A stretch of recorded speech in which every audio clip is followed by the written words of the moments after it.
Good morning. Good morning, you beautiful people. And today we have another battle report. All right, coming at you with a little Necron Starshatter Arsenal, of course, and the beloved T-Suns with their 0 points changes. All right, so they are still doing great, still doing their thing. And this, of course, is going to be another spicy battle report. I'm going to go ahead and also put the links to the army lists in the description below. So if you want to check those out while you're following along, I figured that would make it a little bit easier.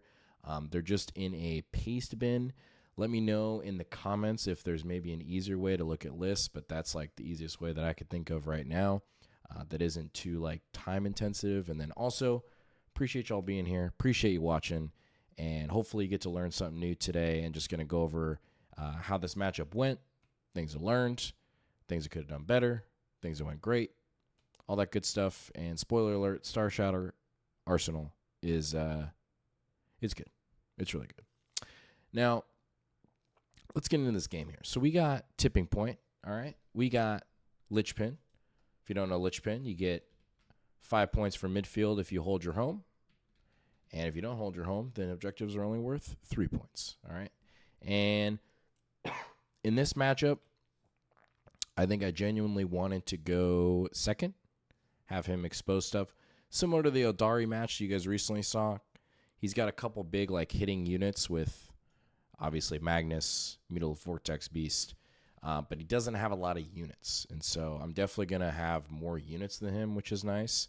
And one thing I will mention that I changed up in this list is we are bringing one Doomsday Arc out, and we are subbing in a brick of 6 Locust Destroyers with the Locust Lord. And, of course, he's running the enhancement, so the unit has Ignore Cover. So they're going to be AP2, 2 damage, 18 shots, critting on 5s, full rerolls if you're on an objective, also +1 to hit. And just to try it out, because the one thing I don't like about Doomsday Arcs in a competitive like GT type format is there's always going to be that one game or 2 games that they just do not roll well. And it's tough because if you're really trying to bank on a certain amount of damage and you just roll that 1 or you roll that 2, it just doesn't feel good. It's hard to figure out exactly what you're going to get from them. So this is going to be a good one to watch because last night, as you saw, we killed 3 Wraithguard, and then this time it's going to be a little bit different. So turn 1, Lichpin. Cowan's going first. So we get Engage on All Fronts and Assassination. So we are going to just move up our stuff here. Also as well, side tangent, quality, we're trying to make it a little bit better. So a little bit of a better top-down view. And we got some lighting going on as well. Let me know, be honest, if this is sufficient. I can even make it even better than this if we want. But if this is good enough to learn from and you all are happy with it, I'm happy with it too. But if you think it needs to be a little bit more clear and it would help as far as learning and watching, then let me know. I'm all ears. Constructive criticism is great. That's how we all get better. So scouting up the stalkers here, right? So boom, boom, boom. Going to put up some board presence. I'm not going to get Assassinate this turn. We're going to cycle it, Engage on All Fronts for 4, and then we're going to pass it over to my man Bryce. All right? So his turn. Here we go. He is going to shift up some resources here. So he's going to move up the Disc Boys right here. He gets Sabotage and Recover, which is kind of a rough pull for him this turn because he's wanting to just kind of go full send, like, let's do it. And I'm going to be honest, Bryce, my man, you have converted me in terms of I think I just need to run a spider. You know? I think I just have to go full send. We're not going to kill the king, and so just giving him the -1 damage, -1 to wound, 6 up, feel no pain, 5 up, feel no pain against mortals. It would have been really nice about now. And I'm going to this y'all buckle up here. This was good because everybody on the internet's like, "Oh man, the king, I don't know if he's killable, man, with this combo." I'll tell you right now, you're about to die. You're about to see it here in a second. So basically what happens is Magnus is getting ready to, he moves right here. shifts over, gets line of sight on the king. We're going to move. So you can see the king here. So he's basically going to fire everything here at the stalker. He's going to double Doom Bolt on the king. And then he is going to fire the Vortex Beast and then potentially Magnus into him and see if you can get him. Because I need to hold some primary here. And really the only anchor piece is the king. Now, in hindsight, I maybe could have put like a hex mark on there or something like that. But it is just tough because, I mean, T-Suns, they got a lot of movement. So, I mean, even a hex mark, just throwing him out there and he's got the enhancement, seems like a little bit of risky business. So, we got the king up here. Double Doom Bolt does 10 damage. Just knocks the Mineers right off. So 10 mortals out the way. All right, here's where it gets spicy. He fires everything into here. Kills this Stalker, right? Stalker's gone. Vortex Beast goes. Spend the CP for -1 to wound. 3 to hit. Rolls a 6 on the wound roll. Now, if you played T-Suns before, 6s, just assume it's just dev wounds. In this case, it is. And unfortunately, on the Vortex Beast, it is D6 plus 6 damage. Does Bryce roll another 6 for the damage roll? He absolutely does. So another 12 mortals on the king. -1, so it was 11. Sorry. So the king is down to 5 wounds in turn 1. Off of 2 Doom Bolts and a Vortex Beast. It's pretty cool. Definitely was wishing I had the spider. Now, I spend the 1 CP to flat 6 advance him. I'm measuring this here to see if maybe I can 3-inch and then still be on the point, but that is not the case. It's okay. We need to save him. So Magnus doesn't necessarily have any shots, and we save the king with 5 wounds left, and I'm at 0 CP. So that is the end of the turn, essentially, what it looks like. And that is a spicy turn 1. So going into turn 2, I'm going to get a 3 on primary because I just hold this objective here. And we're going to get containment and establish locus. So a pretty easy turn here. More or less, we're going to drop in a locus destroyer right here for containment. We can shift up a hex mark or something over here and contain. And I am basically the king. I'm sorry, man. Put you in harm's way. You gotta hang out back here. So he's gonna hang back out of here, reanimate 2d3 wounds, and just try to keep him alive for 1 more turn and just keep him out of LOS. And we're gonna do our best job of that. So this is more or less what turn 2 looks like. Bryce does a good job of doing an ingress play right here, and so he is able to get on the point. So you can see here. Actually, I guess this is the end of the turn right there. So he drops these guys in, stays off the point, stays away from the hex mark, and then he's essentially measuring the line here that the king can go into. And then you can see here we contain here. We pick up these boys more or less right here, and that's the turn. He's doing a good job of staying off the points, not giving me the +1 to hit, and we are going to pretty easy turn as far as points because we get the flayed ones out to be within 6 for establish, double contain, pass it over to him. Okay, so bottom of 2, he's going to get a 3 on primary as well. He's going to get bringing down and no prisoners. Excuse me, area denial, cycles area denial, gets no prisoners. Okay, so going into his turn, his main targets are going to be this stalker and still going to try to go after the king. So he is going to take Magnus and he's going to double move him over here to essentially try to kill the king again. He's got 10 wounds on him. Still very doable, especially because Doom Bolt's in play. And this unit is going to shift up here and kill the hex mark. So he's in a good spot to potentially get an 8 on Bring It Down, maxing out no prisoners this turn. And it's not looking good for the Krons. Like, the king almost getting one-shotted in turn 1 was insane. So he shifts up. Magnus. Everything. He shifts up here. Okay, so this is what the turn looks like. Yeah, right here. So Stalker, he shifts over, I think, this Flamer unit here. He does a Doom Bolt on this Stalker. And Magnus fires at the king.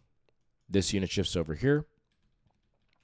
kills the Stalker with the Doom Bolt, and this unit, Magnus, and company gets the king down to 1 wound. It was not good. It's not good. I definitely felt for Bryce in that moment, man. But we're going to talk about some things definitely could have done after the game better. It was very winnable. Very, very winnable. He played it very, very well, I will say. For sure, for sure. So, Doomsday Arc is going to ingress here. Kind of like a move that we talked about last battle report. It's a good move because it can remain stationary. So, you know that Magnus' main target is the king. You stay out of line of sight of everything else. Keeps the Arc safe. He can't afford to go after the Arc because he needs to kill the king. So, it guarantees you're going to hit on 2s and dev wounds that next turn. And that was honestly a game-defining play, which you're going to see here in a second. So, King's left on 1, moves these guys here. This was another error that Bryce talked about, which I totally agree with after the game. He didn't need to put these guys on the point. He should have just moved these guys when they were here, just over to here to kill the hex mark and just not be on the point, because essentially it opened up the door for this big unit of 6 locusts that you don't see right here to come out and then kill this unit right here. Okay, so going into turn 3, we are going to get another 3 on primary. We're going to get Cull the Horde, which we cycle, extend battle lines. Oh, I apologize. Turn 2, he gets 2 for bring it down because he kills the Stalker. He gets 2 for no prisoners. Kills the Stalker, or sorry, 4 for no prisoners. Kills the Stalker, kills the hex mark. My apologies. Okay, so that's the secondary. Turn 3, 3 on primary. Cull the Horde, cycle. Extend battle lines, auto 5, we're going to get. Recover assets. I do not like that card. Most people don't. So we cycle it, and we get Overwhelming Force. So not a bad pull. So basically, we're just going to kill this unit right here, and that's going to be my Extend Battle Lines and my Overwhelming Force because there's a character in that unit, and we're just going to try to kill Magnus. I'm like, I can't move the king because he's going to Overwatch him and still kill him. So we double heal the king. He goes back up to, I think, 4 wounds or 5 wounds. We keep the king there. We bring out this Locust Brick. Let me just fast forward here. So it's going to be right here. We drop all of these assets right here to essentially try to harass this unit and also to get potentially extend battle lines. So we move the Flayed Ones on here because I can't move anything on the point. Flayed Ones are super clutch this game. They're just in the center, just scoring me points. It was great. So that might have been another thing. I don't know. Bryce maybe could have done. I don't know if there was a way to like bring one of these units out. I mean, I guess it's tough because it's like you don't want to expose that unit just to kill some Flayed Ones and then, get shot in return. But, I mean, they were cashing me in like a lot of secondaries this game. So they get extend battle lines here. And Overwhelming Force, we're going to pick up this unit with the Locust Destroyers. And these are proxies. I know you see Scorpec Lords in here, but they're all in the same size base. So when you're practicing, hey, use some proxies, okay? So this is where it gets crazy. The Arc, obviously shooting at Magnus. D6 shots, gets a 1. CP reroll, gets a 6. 6, so 7 attacks. 6 go through. Rolled a wound. I think we get 5 wounds. And 3 of them are devs. 3 of them are devs. And unfortunately, Magnus does not make either save. And basically, because he already had used the blank damage and I think a CP for something else because you can 0 out 1 a phase. And it's -1 damage, so there was 5 that went through, and it was 15 damage to Magnus. And we got him. That'll never happen again, Bryce. That'll never happen again. Like, actually insane. So, like, we both had these crazy damage sequences of, like, first turn, like, literally almost kills the king, and then somehow a freaking Doomsday Arc just out of his mind. Can't kill 2 Wraithguard, but then somehow basically just one-shots Magnus. And that's, I don't know, that's Doomsday Arcs for you. I mean, they're so addicting when they're great, but then they're just so feels bad when they're not. So, yeah. So that was good. Magnus is out of the game turn 3, and this is essentially the board state. right now. So he is still going to have a goat boy on this objective, which he's going to auto pass. So it's going to allow him to get 8 on primary in turn 3. He's going to get established locust because he's going to bring this boy over here, which is going to be pretty easy for 2 points. And then he doesn't have any way to get marked for death this turn. And so he, fortunately, I can't remember if he cycled that or not. He might have cycled it. No, I mean, maybe not. Maybe not. Maybe there was a target he was trying to go after. I can't quite remember. So he gets locust, none for mark for death, and he is going to get an 8 on primary and more or less shifting up these resources here. Vortex Beast is going to try to go in for the kill here again, but it definitely puts him in a tough spot with T-Suns. Like, if they lose Magnus, it's tough after that. I mean, I don't want to say it's quite like losing the Silent King in my list, but the thing is it's so many Cabal points and kind of just the synergy of the entire list. So that was just such a huge swing that turn. And so going into his turn, obviously he's going to try to do his best here. That's what Brass does. That's what we love him for. And that's pretty much the turn. So then going into my turn 4, we're going to get a 3. Let's see here. We're going to get a 3 on primary, and then we're going to get defend, stronghold, and cleanse. So we're going to work on cleansing this objective, and then basically shifting up these resources to take care of the Vortex Beast. So the main targets this turn is just making sure this is gone, and this unit is gone, and just starting to really whittle away his resources, so it really limits his ability to score in the late game. And so you're going to see that more or less play out here. So those units essentially go away. And going into his bottom of 4, he's going to get containment and behind enemy lines, but he cycles that for cleanse. So he is going to move on to this objective to cleanse because he has enough units to just basically laser these units down. So let me just play that out here.